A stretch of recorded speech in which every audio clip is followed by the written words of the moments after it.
Mr. Gerald Anderson, abay nagtrending sa social media matapos may ireklamo. At ganon din naman ang kapatid ni Miss Julia Barreto, hirap na hirap sa kanyang pamamaalam at isang post mula sa Instagram. But before that, if you haven't subscribed yet to my YouTube channel, please don't forget to like, share, and subscribe at hit mo na rin ang notification bell for more showbiz updates. Of course, bago tayo magpatuloy sa ating updates for today's video, nais kong pasalamatan kayo for always watching and trusting this channel. Thank you so much sa inyong panonood at palagi ang pagsubaybay sa mga updates po natin. Maraming salamat po. And for today's video, let's talk about Mr. Gerald Anderson, kung saan ay napag-usapan at nag-trending nga itong si Mr. Gerald Anderson matapos ngang lumapit kay Mr. Rapi Tulfo or Senator Rapi Tulfo at laman po siya ng balita na may title na Gerald Anderson nagreklamo kay Rapi Tulfo na damay sa scam. It was posted last June 22, 2025, 8:52 AM. Gerald Anderson, ayan, pwede palang mag-promote ng teleserye sa programang Wanted sa radyo ni Senator Rapi Tulfo sa TV5. Akala kasi namin ay venue lamang po ito para sa mga nagrereklamong kababayan natin na humihingi ng tulong kay Senator Rapi. Kaya nga, bukang bibig ng mga naapi ay ipatulpo na yan. Nagulat kami nang madaanan namin ang Wanted sa radyo kahapon na ang titulo ay Gerald Anderson nagpatulpo. Na buong akala talaga namin ay may nakabanggang sasakyan ng aktor sa daan lalo't marami nangyayaring aksidente ngayon. Isa pang naisip natin ay baka nasaktuhan si Gerald sa kalye ng crew ng program ni Senator Rapi. Yun pala ay guest ang aktor para sa promo ng upcoming serie niyang Scenes of the Father. Napapailing kami habang pinapanood namin si Gerald sa guesting niya dahil napakaseryoso niya at ipinakilala niya sa karakter niyang Samuel Trinidad sa serye niya. Ikinuwento niya na ang pinipilit na magbayad ng mga taong na-scam ng tatay niya sa kwento ng serye played by John Arcilla na hindi tinakasan ang kanyang responsibilidad. At dahil nga anak si Gerald ng scammer, ay nakala ng mga nabudol ng ama na ibinigay sa kanya ang mga nakuwang alaga na aabot sa daang milyones, kaya siya hinahabol at binantaan pa ang buhay kasama ang pamilya. Halos ikinuwento ng aktor ang episode 1 and 2 ng Scene of the Father, kaya abangan na lang ang mga susunod pang episode, Kaakaaliw din naman ang staff ni Senator Rapi at maging siya dahil seryoso silang nakinig sa kwento ni Gerald tungkol sa scam at sa bandang huli ay pinromote na nila ang show. Marami nga pong nawaw mali dito po sa nasabing pag-guest ni Mr. Gerald Anderson dito po kay Mr. or Senator Rapi Tulfo. Marami nag-aakala na totoo talaga yung mga inirereklamo niya. Pero aside from that, of course, ay umiiwas pa din itong si Miss Julia Barreto na sagutin ng ilan sa mga aligasyon at ilan sa mga issue patungkol nga po sa kanilang hiwalayan. Marami po mga showbiz insiders, mga online news na talaga namang hindi pa rin po naniniwala doon po sa mga inilabas nitong si Mr. Gerald Anderson na they're really okay dahil sa dami po ng mga lumalabas sa mga girls na nalilink dito kay Mr. Gerald Anderson. Kamakailan nga lamang ay meron pong isang nalink na sporty girl na nagngangalang Bunny.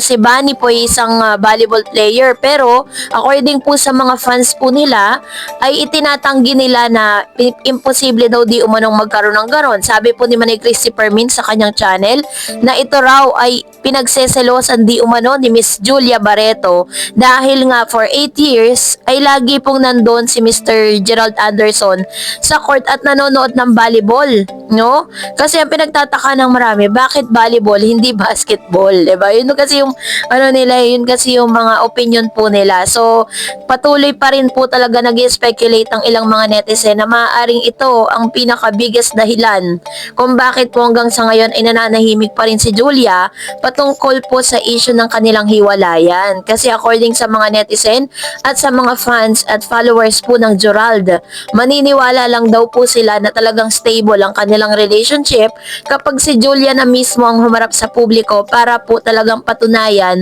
that they are really okay. Kasi sa lahat po ng interview, puro po si Gerald ang nagsasalita on behalf of Julia. Pero si Julia po ay nananahimik at wala po siyang sinasabi patungkol dito. Pero meron po siyang mga ibig ipagkahulugan sa kanyang mga Instagram post.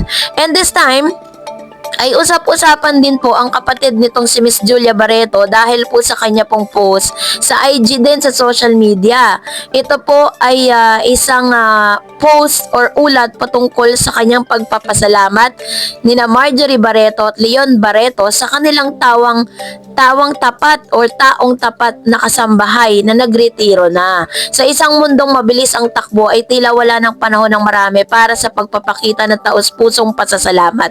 Isang simple ngunit makahulugang kilos ang ginawa ng mag-inang Marjorie Barreto at Leon Barreto na umantig sa puso ng maraming Pilipino. Sa isang Instagram post, ibinahagi nila ang kanilang pagtanaw ng utang na loob at pasasalamat sa kanilang kasambahay na si Ate Inday na nagretiro na matapos ang higit sa 2 dekadang paninilbihan sa kanilang pamilya. Sa lipunang madalas ay nakakalimutang pahalaga ng mga tahimik na tagapaglingkod sa ating mga tahanan, napapanahon at makabuluhan ang pagbibigay pugay ni na Marjorie at Leon sa kanilang kasambahay.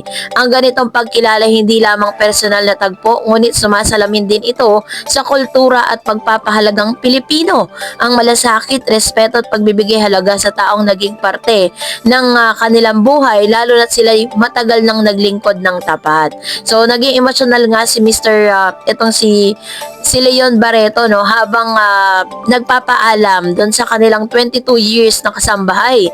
Ayon po sa artikulo ng GMA Network na inilathala ng June 22, 2025, masaya at taus-puso ang mensahe ni Leon at Marjorie Barreto sa pagre-retiro ni Ate Inday. Sa Instagram, ibinahagi ni Marjorie ang mga larawan ni Ate Inday at ang kanilang masayang salo-salo bilang pagsasalamat sa serbisyo nito. Sinabi niya na naging parte ng pamilya si Ate Inday na siyang tumulong magpalaki sa kanyang mga anak at naging saksi sa maraming yugto ng kanilang buhay. Nagpasalamat din si Leon sa parehong post at nagpahayag ng kanyang pagmamahal at respeto kay Ate Inday na anya'y parang pangalawang ina na sa kanya. Ibinahagi rin niya kung paano siya inalagaan nito at kung gaano ito naging mahalagang bahagi ng kanyang buhay. Hindi madalas marinig o makita sa social media ang mga ganitong pagpapakita ng pagpapasalamat sa kasambahay, lalo na sa mga sikat o kilalang personalidad na may milyong-milyong taga-subaybay. Kaya naman umani ng papuri mula sa netizen ang post na ito at maraming netizen ang natuwa at naantig at binigyan pansin din ng ilang mga public figures na ito ay ehemplong dapat tularan. So, si Mr. Leon Barreto po kasi sobrang napamahal po siya dun sa kanilang kasambahay dahil mula pagka-baby niya hanggang sa siya po ay nag-22 years old na ngayon, ay naninilbihan pa rin po itong kanilang kasambahay. Kaya naman din niya maiwasang maging emosyonal habang siya'y nagpapaalam dito. At ang post na ito ay umani ng napakaraming likes and hearts sa Instagram. So, kayo po, anong niyong saloobin patungkol dito? Comment down below. And that's it for today. For more videos and updates, please don't forget to like and subscribe. And please don't forget to follow my Facebook page, DarEdsTV. God bless everyone.